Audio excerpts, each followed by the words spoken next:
Welcome to the Salt of the Earth podcast. In Matthew chapter 5, Jesus tells his disciples that they are the salt of the earth and the light of the world.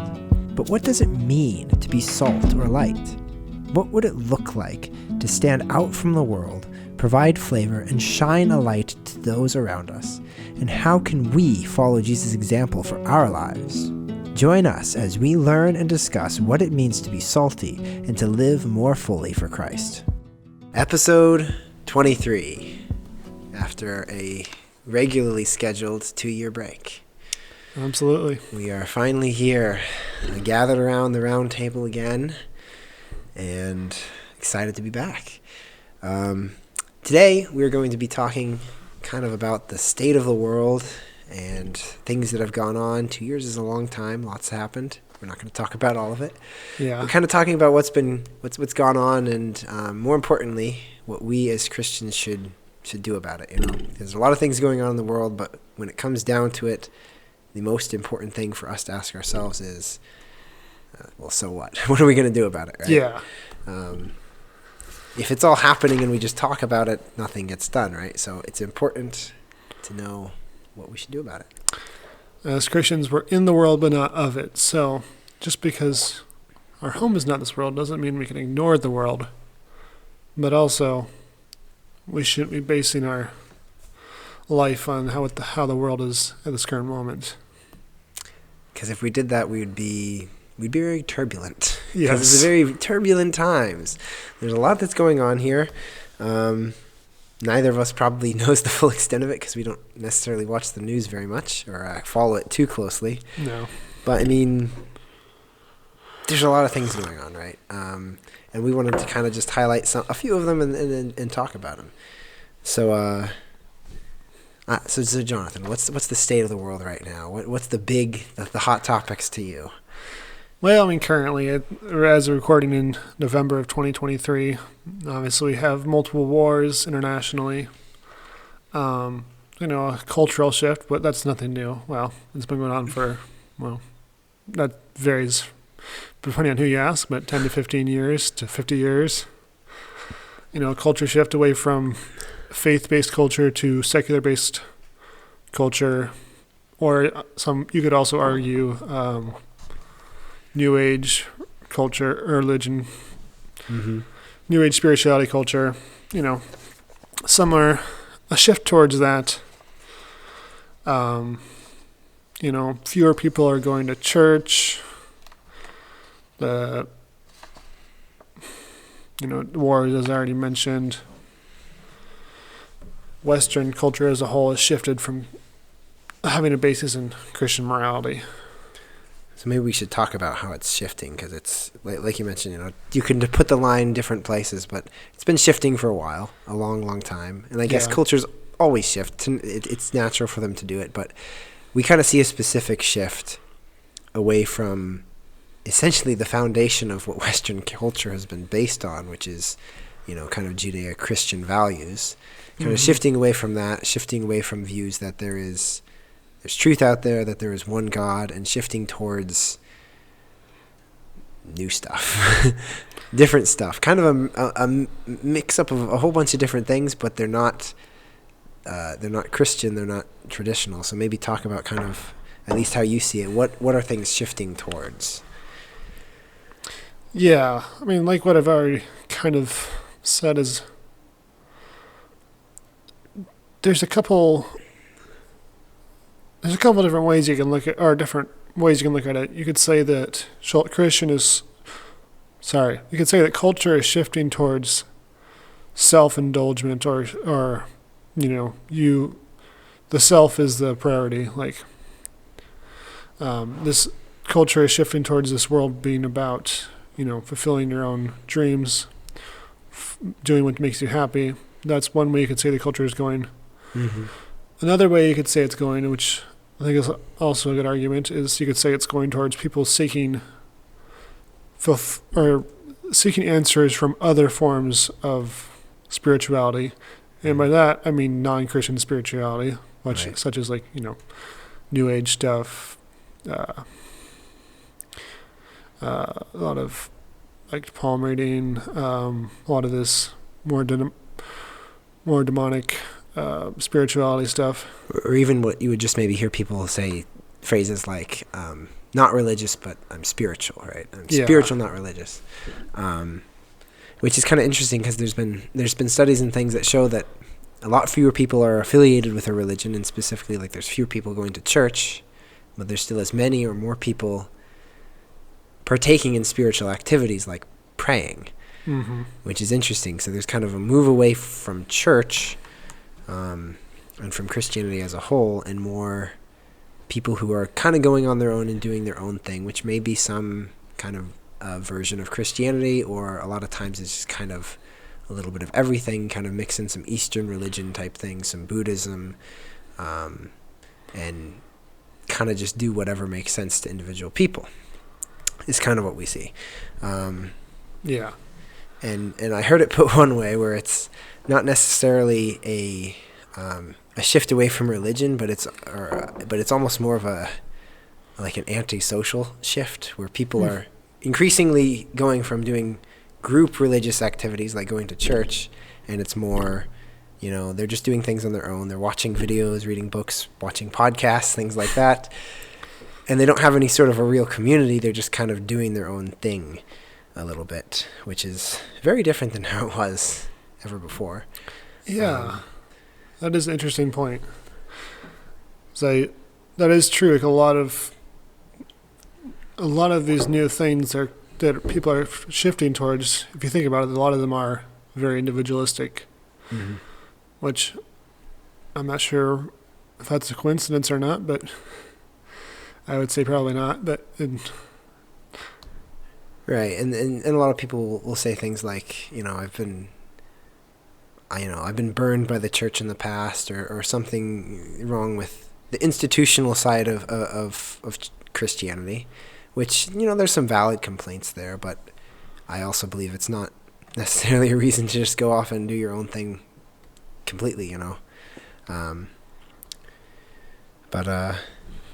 So we do see kind of a shifting culture, and it's always been there. Maybe now we see it more than ever. Maybe the state of the world now is it feels like it's really shifting, because it feels like it's sped up in a lot of ways. And this particularly, we see issues like homosexuality and transgenderism really being hammered in very heavily. It's having a huge impact on young people today. Young people, wow, I feel so old referring to people younger than me as young people. Oh, my goodness. Not even a millennial yet.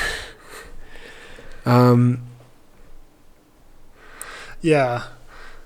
And to an extent, I guess it has to be said that, like, part of the danger for us as believers, as Christians, is, historically speaking, the church has always kind of followed fairly close behind of culture.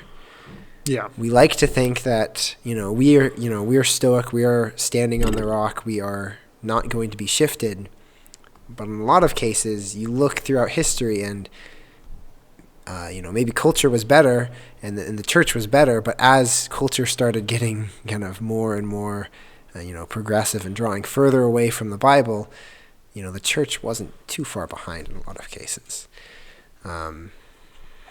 So things have been getting, in some cases, things have been getting worse in Christianity, but that's because we're kind of following culture is what we tend to do, because that's what's easy to do, Yeah, and it's a fear of confrontation of, like, you can only separate yourself so much from the cultural norms before you start to have severe backlash.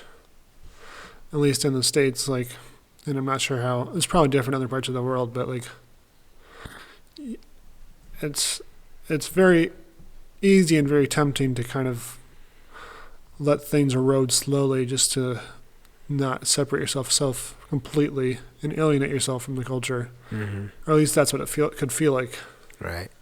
And you have to be paying very close attention to notice even that it's changing. Yeah. Because, it'd be very easy to just, without even noticing, it's different now. I've changed how I do things.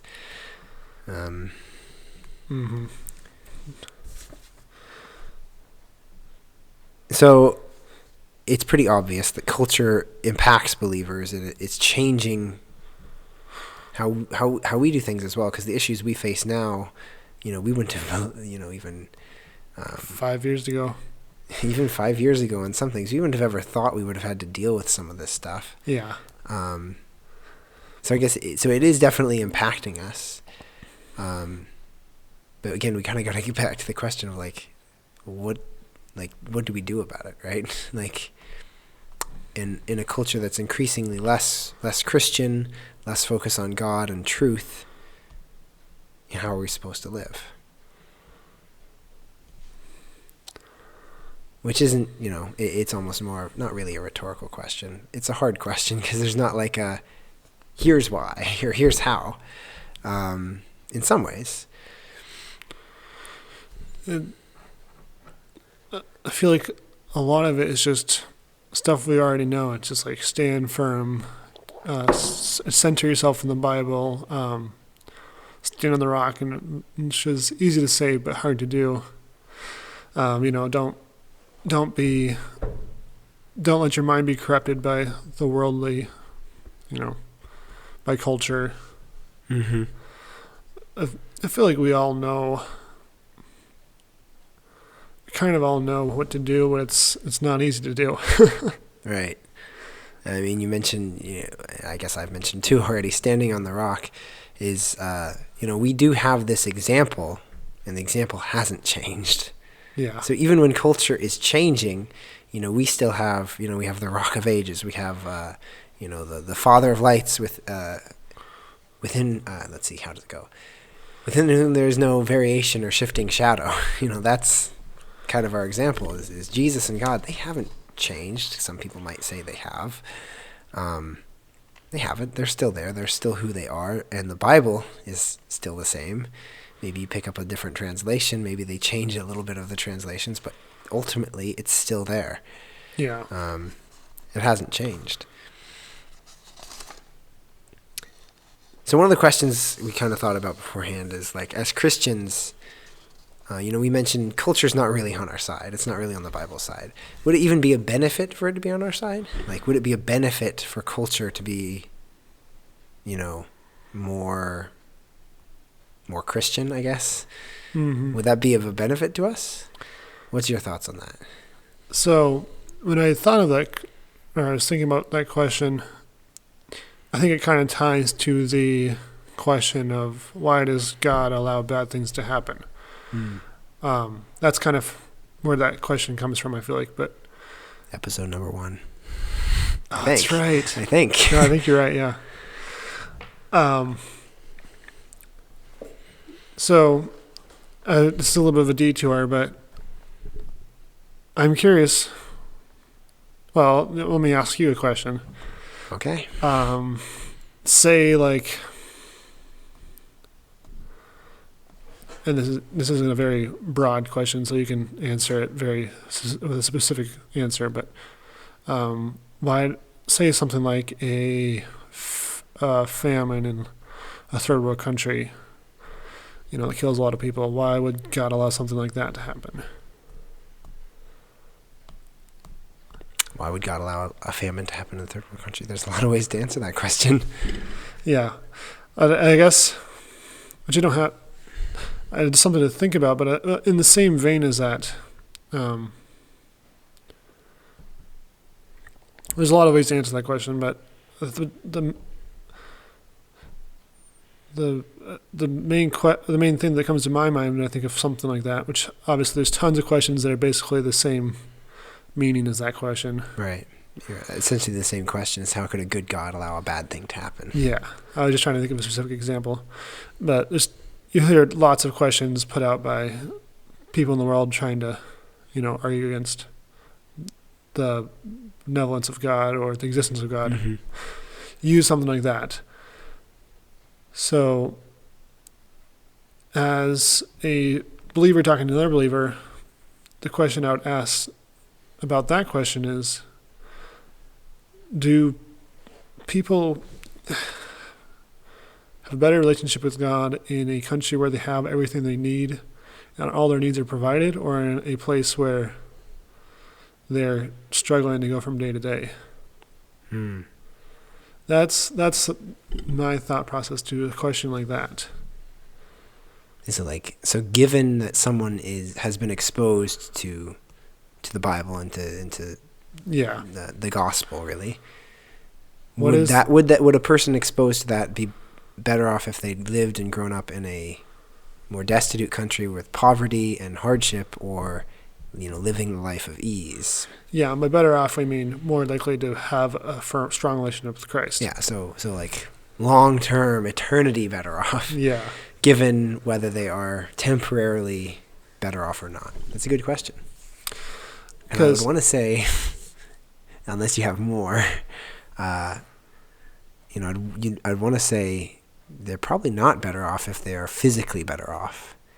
In fact, in a lot of cases, I would say probably it's going to be a lot harder for them. The gospel may not mean as much to them since they have everything they already need. The same could be tied back to, does it benefit culture, or does it benefit Christians to be in a faith-supporting culture or a not a faith-supporting culture? Mm-hmm.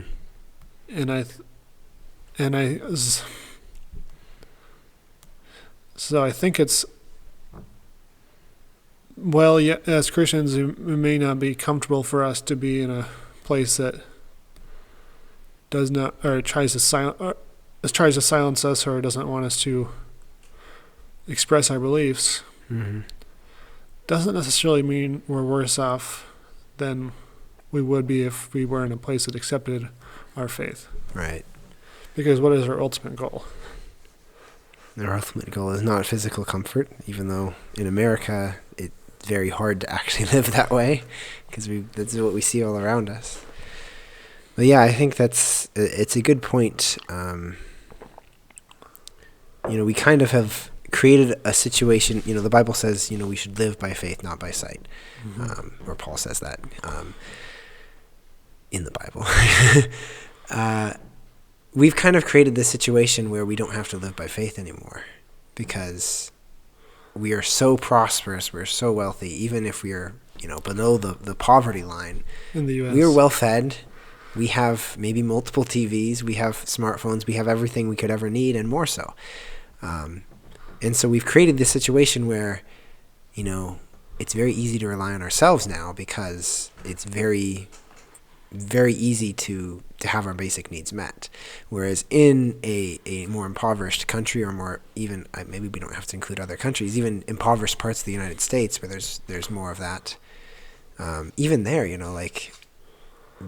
you have to live a little bit more by faith. Even if you're not a Christian, you have to you don't know where your next meal is coming from. You have to have more faith than mm-hmm. if you have so much that you waste 40% of your food, which is, I guess, the average American household wastes 40% of the food. So, you have these things where we've created a system where we don't. It's not that we really don't need it. We created a system where we feel like we don't need faith. Mm-hmm. And so, in a way, it hasn't benefited us to prosper. And so I would like to extend that logic into thinking about, does it benefit us to be in a culture that accepts us? There's a slightly different question, but I think it's similar. Mm-hmm. Because, well, if you look at anecdotal evidence of, for instance, conversion rates in different countries, mm-hmm. It might be surprising to see that just because a country, even makes it illegal to be a Christian or makes it very, frowned upon, mm-hmm. it does not really seem to have a direct effect on the effectiveness of the gospel. Or at least not a negative effect. It usually has a positive effect. Which seems backwards. Mm-hmm. But I think it's a similar concept to the, hard times create more faith. I think it's a same concept as that. Mm-hmm. Right, and so when we live in a culture now that is getting more hostile towards Christianity, it's still not super open hostility. There's not major persecution of in Bible times, but we're maybe getting there. but for a super long time, hundreds of years, it's been very comfortable to be a Christian in the United States. Yeah. And now we're getting to the point where it's starting to get more comfortable not to be a Christian, or at least it's definitely easier. And to live as a devout Christian, where you're actually kind of living the way the Bible says, it's now very different than culture. So it's really showing like who's committed or not. And so the people who are kind of, backing away from Christianity and choosing their own way of doing it, they're kind of, they're not really committed very fully to the Bible and to God's way. They're kind of doing the comfortable for me way, which is what culture does right now. Mm-hmm. What makes me happy, what makes me feel good, that is what culture's after right now. And being looked down upon and have hostility towards is not making you feel good.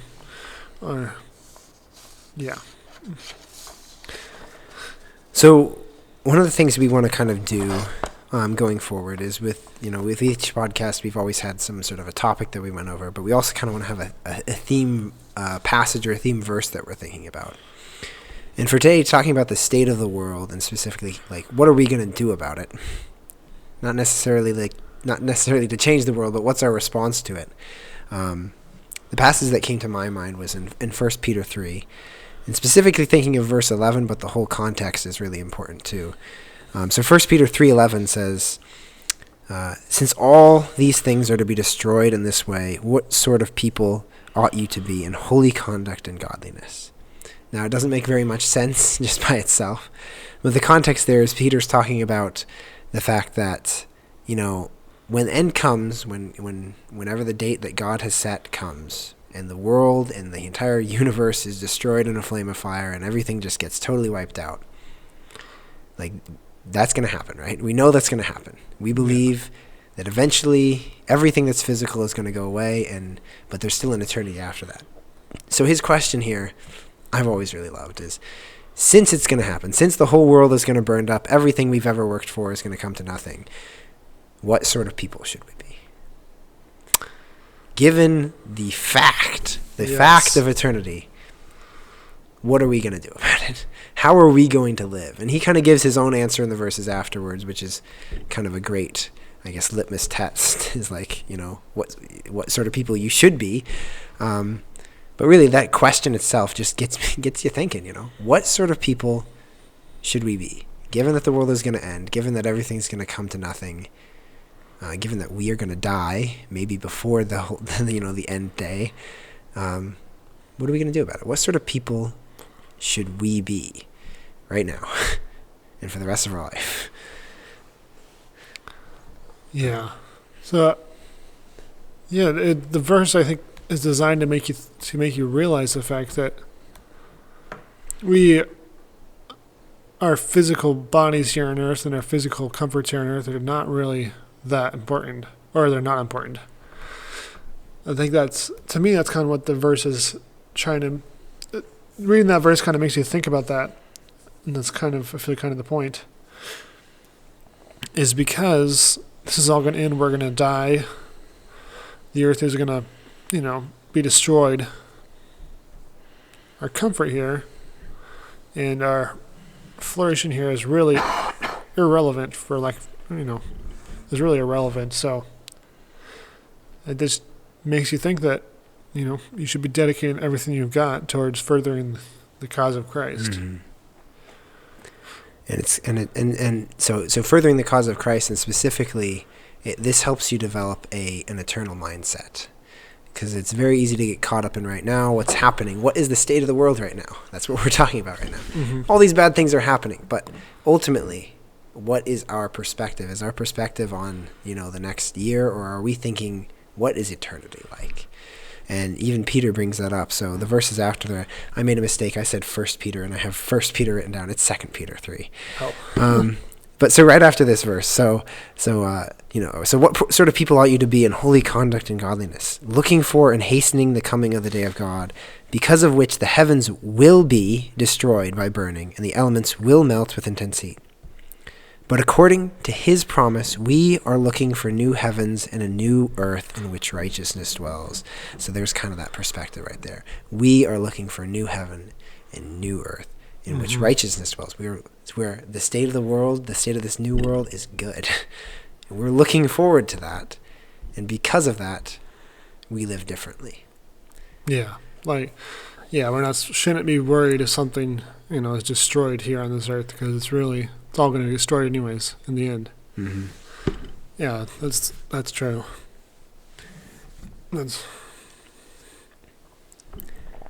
And he kind of even goes on and gives a little bit more of his answer. Therefore, beloved, since you look for these things, be diligent to be found by him in peace. So in peace. Don't be contentious people. Spotless and blameless. So, be righteous, be holy, be above reproach. Be the salt of the earth. That's not in this passage, but I'm just saying it. And regard the patience of the Lord as salvation. So, we think of, why does God take forever? Why is he not immediately, bring all these evil people to justice? Kind of going back to our early conversation. He's patient with us, and that's actually a good thing, because it means he's patient with me, and he's patient with you. Mm-hmm. And speaking for myself, sometimes I need that patience because I'm not always where I'm supposed to be. So count it as salvation. He's giving us time, let's use it wisely.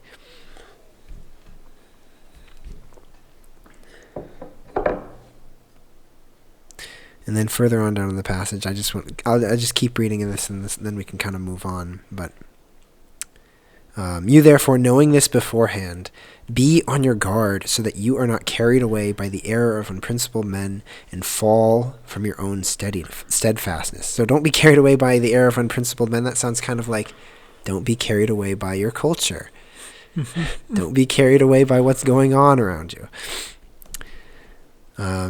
And don't fall from your own steadfastness. So you got to remain steadfast. Don't get distracted.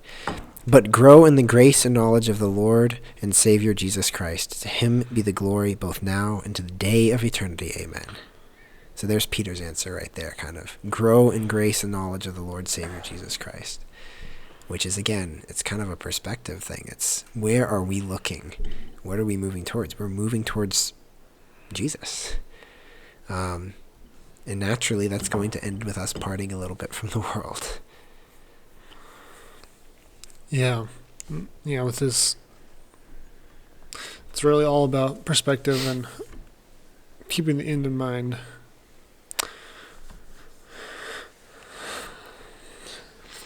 Yeah. So this question, which Peter asks, and we kind of ask in our own words, since everything that's going on is going on, how do we live as believing Christians in the face of an increasingly unbelieving world? And when I was thinking about this, I thought about, this has always been the question. Essentially, the question has always been, since the days of Christ and the days of the apostles, how do we live the way we are supposed to in the face of a world that lives differently? We're in the world, we're not of the world. Even Christ had to live in a world that persecuted Jews and Christians at times. Obviously it persecuted him. He died for it, right? It's kind of always been a question that's there in some form, is should it ever really... Well, maybe I'll reword this. I don't think there's ever been a time when it has been an easy path through life to get to heaven, I think there's always hardships. Everyone always has to die to themselves at some point, and that looks different, but I don't think it's ever been easy. Yeah. Yeah, I think that is an interesting point. It's if you're living even if you're living in a good time, doesn't mean that you won't have to, make sacrifices. And if you're living in a bad time, you also have to make sacrifices, but you'll have, maybe it'll be a more obvious path for you. Yeah, no, I like what you're saying there. Is no matter where you are in the course of the world or in the course of history, you have to die to yourself to follow Christ daily. And it's not, the circumstances around you don't really change that fact. It's just the ways in which you have to do it are different. Right. I mean, even Jesus said, you have to pick up your cross daily and follow me. Yeah. That's his language. Nowadays, we may not pick up a cross. We're going to do something differently. But like the language he was using back then to his disciples was, pick up your implement of torture and follow me. And the question just came to my mind, like, if you were to pick any period in history, what would be the easiest period to be a Christian? Time and place, I guess you could say. I mean, I'd like to, from my knowledge of, history, I would like to think like America like 150 years ago. But then there's obviously other drawbacks to that. Or 100 years ago. But there's always going to be flaws with the culture at any point in history. Mm-hmm. So maybe going back to a time in America when people were much more, they were more Christian. It would have been easy. You would have had a whole community kind of supporting you and lifting you into that. So yeah, I mean, when you think about it, there really hasn't been there's never been a great time to be a Christian. Even right away, you would think like, oh yeah, it would be like, when Jesus was still alive, being one of his disciples, one of his early followers, right? But I mean, or you think like that was the time, if any, like that was the time when Christianity would have been the easiest to follow. But you see, there were so many Jews who didn't follow Jesus right away. And literally, people were getting killed or put in prison. Right, and if you were one of his 12 apostles, then you died somehow, and it probably wasn't natural. It was definitely not comfortable. It was not natural. It was not comfortable. So even though, like, oh yeah, you're really close to the source, maybe you have the best information. There's literally miracles going on right around you, but you also have people trying to kill you, and that's a pretty strong incentive. Like we have some self, what do you call it? Self-preserving instincts as humans. Yeah. We try to not get ourselves killed or to suffer extreme pain, or especially to suffer extreme pain and then be killed. Yeah. And so that kind of goes against our nature. And like I say, at some point, we all have to die. And I'm talking about a spiritual death. Thankfully, nowadays, you don't necessarily have to physically die for Christ, but you have to be willing to do it, I think. But we all have to come to this moment where we are kind of giving up of ourselves and choosing to follow Christ, no matter what that means. And ultimately, that kind of it's a long-winded way to answer the question of how should we live. Is we should live as Christians. We should follow Christ. We should be willing to die for it. Is kind of my answer. Whatever the culture's doing and whatever's happening in the news, there's a certain extent to which it doesn't matter. Mm-hmm. Yeah, it's because like there's nothing new under the sun. Like everything, every war has been fought before. Like there's no new persecution. Christians have been persecuted before, much worse than they are now. There's really nothing new as to the difficulties of living as a Christian. It's just about seeing it through the eternal's perspective of it's just what I have to put up with, but it's really not that big of a deal, considering the fact that I literally have to die to myself every single day. Well, you saying it's not that big of a deal, it makes me think of the way Paul worded it, this light momentary affliction Yeah. is not worthy to be in care to the eternal weight of glory. And, you look in other passages where Paul's describing everything he went through, that light momentary affliction, like shipwrecked, stoned, whipped, multiple times, almost killed. He went starving. He went about cold, The dude lived a hard life, and he defined all of that as light momentary affliction. Yes. Like, it is like you just said, it's like, it's no big, it's no big deal. Well, I mean, if you compare it to the fact that we literally have to die to ourselves every single day, is the whatever verse that is, or be renewed day by day through Christ Jesus. Like, if we are willing to put ourselves last constantly, I feel like we should also can be willing to deal with people disliking us. Mm-hmm. Because, and ultimately the hardest the hardest challenge in becoming a devout follower is not putting up with culture and the ways that it wants you to be. It's putting up with ourselves. Yeah, that's the ways we want to be. That's what I was trying to get to. Is like, if you really think about it, like, the hardest part of this is not other people. It's ourselves. Getting over my own selfishness, my own worldly desires, that is the hardest challenge. And in some ways it gets easier with time, but then there's also there's always stronger challenges, there's always stronger temptations. Mm-hmm. As you walk further down the walk.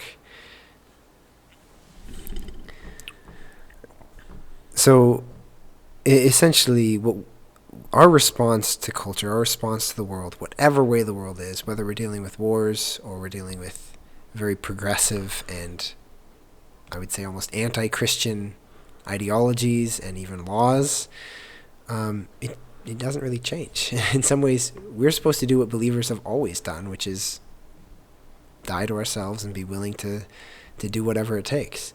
Yeah. Our job doesn't change, just like, we mentioned the example that we're following hasn't changed. We're still, in theory, the goal is we should still be going the same direction as the apostles went 2,000 years ago, right? We're following the example of Jesus and the example of the apostles who were also following him. And that hasn't changed. It shouldn't have anyway. Yeah. And this kind of reminds me of, there's a C.S. Lewis quote. We can't have any sort of a Christian book or podcast without quoting from C.S. Lewis. But he was talking, and I think it was from like the 60s or something, during the Cold War, everyone is worried about atomic bombs everywhere, right? And, people are asking him like, like, how are we supposed to live? These acting like these atomic bombs, this is, this could be the end of the world, and this is some new and terrible threat. And, C.S. Lewis, he fought in World War I. He's lived through the bombings of World War II. So in one way you could say, it's just another thing. But, it's atomic bombs, and everybody's worried about it. Mm-hmm. But he wrote on it, and his response was pretty much, I'll read it, but boil it down to the simplest way is just kind of keep on doing whatever you were already doing. But he mentions like our response to it, it's going to be the same as our response to, or Christians or people's response to when the Black Plague was going, or during World War I, or during World War II. It's like there's been a lot of disasters and a lot of terrible things in the past. Even though what we're facing is a little different, maybe it's atomic bombs, maybe it's COVID-19, whatever it is, it's a little different, but our response is kind of the same. Mm-hmm. And so one of the things that he wrote is, if we're all going to be destroyed by an atomic bomb, let that bomb, when it comes, find us doing sensible and human things, not huddled together like frightened sheep and thinking about bombs. They may break our bodies, a microbe can do that, but they cannot dominate our minds. Yeah. So this idea of there is this terrible thing out there that could kill us, but even if it does come to kill us, why not it do that when we are doing what is good? We're doing good and sensible things. We're not petrified by fear of the bomb or the coronavirus. We are doing what is good. Yeah, we're going on with our life in a way that honors God and not focusing on the fear. Because, we should not fear the things of this world. We should really only fear the one who, how does that verse go? There's a few verses like that. Oh yeah, it's like, do not fear the one who can kill the body. Yeah. But fear the one who has the power to, after killing the body, to throw the soul into fire. Hell. Yeah. Eternal damnation, yeah. Again, perspective. What is our ultimate perspective? If our perspective is lifelong, then yeah, you bet we should be afraid of the bomb because that bomb's going to end our life. If our perspective is eternal, well, I'm going to do what's good anyway. I was going to die anyway, so maybe I'll die a little sooner, but I'm still going to do what's good until that time. Yeah. So that's really what it all boils down to, is just thinking about life from an eternal perspective, which obviously is a lot easier said than done. I mean, so practically, like, just even doing things like reminding yourself daily through prayer of asking God for perspective and just constantly thinking about the fact that this day is not what matters. It's a life that the life that I live, right. Or it's where I'm going. Yeah, and that's critical. Just the daily reminders of prayer and Bible reading, kind of focusing us again on that eternal perspective. Yeah. Because we tend to, we're surrounded by things that end. Like our day ends, seasons end, years end, lives end. Everything is in a cycle that's ending. We're constantly reminded of that. We don't know what it looks like for something that doesn't end. We can't really fathom what exactly eternity looks like because nothing that we experience is forever, at least right now. So it's hard for us to wrap our minds around it just because right now we're limited. We have bodies. We're flesh and bone. Everything ends right now. And it's hard for us to wrap our minds around that, but if we truly believe what Jesus says and what the Bible says, then we should believe in eternity. And if we believe in eternity, that should change everything in a way, because if it changes our perspective, it changes everything else along with it. So, closing thoughts, the state of the world and our response. I mean, the world is drifting away from Christ, but that is nothing new. Certainly not. There's wars, there's rumors of wars, but we should not be alarmed.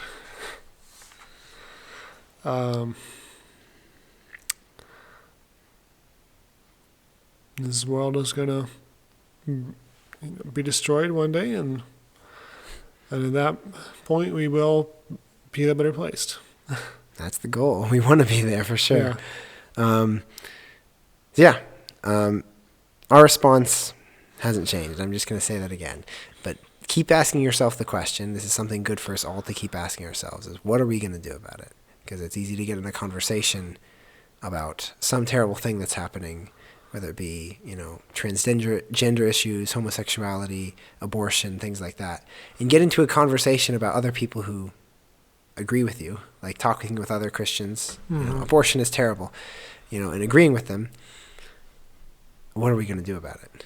Now, unfortunately, we as individuals don't always have the power to just totally change everything. We're just doing our small part in it, which creates the change. We're doing our small part, but ultimately, when there's evil in the world, what are we going to do about it? And I believe that we should be the salt of the earth. That's what Jesus told his disciples to be. Yeah. That's what our goal kind of here is we want to be fully devoted to Christ. We want to be the salt. We want to be the light. Yeah. We don't want to just kind of we don't want to be lukewarm. We don't want to be following after the culture. We want to be the light of the world, so when people see all the evil around them, they know who to talk to, who to turn to learn why there is still light in this world. Mm-hmm. So that is why, like, even in bad situations, there is good that can come out of it. You know, the more evil there is, the more the light can stand out, and that's hard for the light. We as the salt, we as the light. That's hard to do, but the more, the worse the darker the world is, the brighter we'll shine. As long as we stay salty, I guess. Yeah, stay salty. So I guess this concludes episode number 23 on the state of the world and our response. Hopefully we've given you some things to think about. Hopefully it's beneficial to you. We'll be back here next time. We're going to resume into a regular schedule, knock on fake wood. Next time, I believe our subject will be about kind of planning and goal setting, how we can be more effective and efficient in planning and making goals, and we should have a guest for that. That's the plan. So expect that right after the new year, and I guess we'll see you then. Alrighty.